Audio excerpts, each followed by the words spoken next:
It's time for Myth of the Week.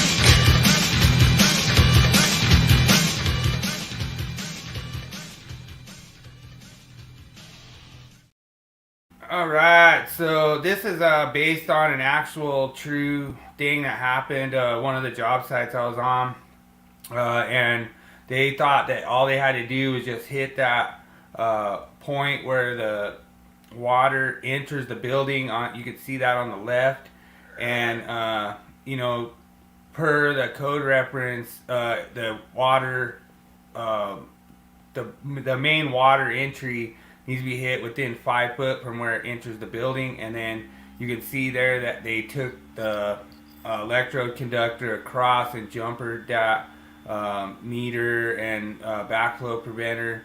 And so that's kind of basically what this myth is based off of. I know it was a little tricky for me to get the wording right, and it's close. It's probably not 100% accurate.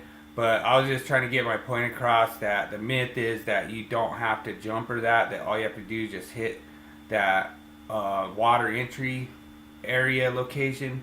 And so that was the whole thing, what I was trying to drive with this myth this week. And there's a lot of guys out there that, like, well, the code doesn't say you have to jumper that, But I know James is going to do a good job tonight going and setting me straight for one, making sure I understand which code reference is requiring us to jumper that. I know in your case, James, you have like maybe a water softener, but anytime you have like water softener, meter, backflow preventer, any of those are non-conductive pieces. And you have to jumper them so that you maintain that continuity of that metal water piping throughout the structure. Correct. When you go over and look at your grounding electrodes, you're going to look over at 250.52A1 in this case for the metal water pipe. And basically it's going to tie it in, so you can use the grounding electrode, blah, blah, blah. And that has to be connected. You get in your installations over and 250.68C1, and that's where it's going to tell you you're connecting within 5 foot and all that stuff. Okay.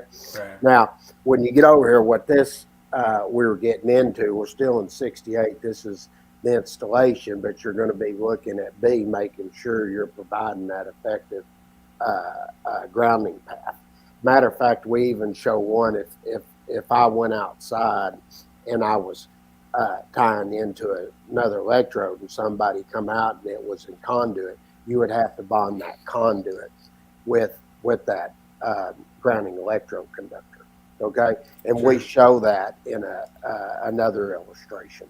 Matter of fact, I just finished it the other night. I've been going through updating those illustrations, but what it says here, the connection of a grounding electrode conductor or bonding jumper to a grounding electrode shall be made in a manner that will ensure an effective grounding path.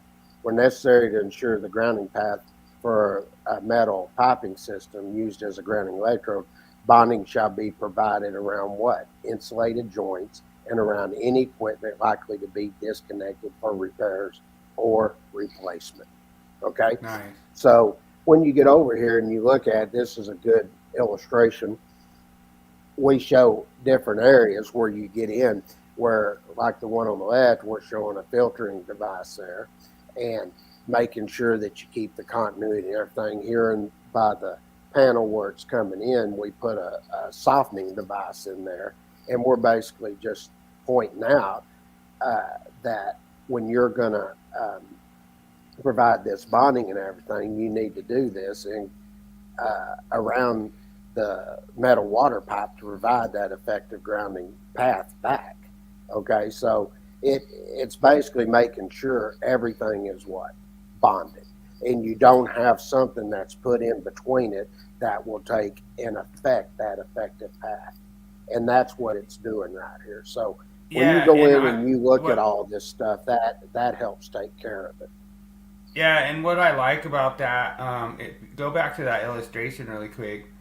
A lot of there's a lot of confusion around, and this might be another myth that I run, is it says that equipment that grounding electroconductor needs to be continuous. Well, you're showing it in that picture as continuous. It's electrically continuous. Mm-hmm. So it doesn't mean the wire has to just be one piece.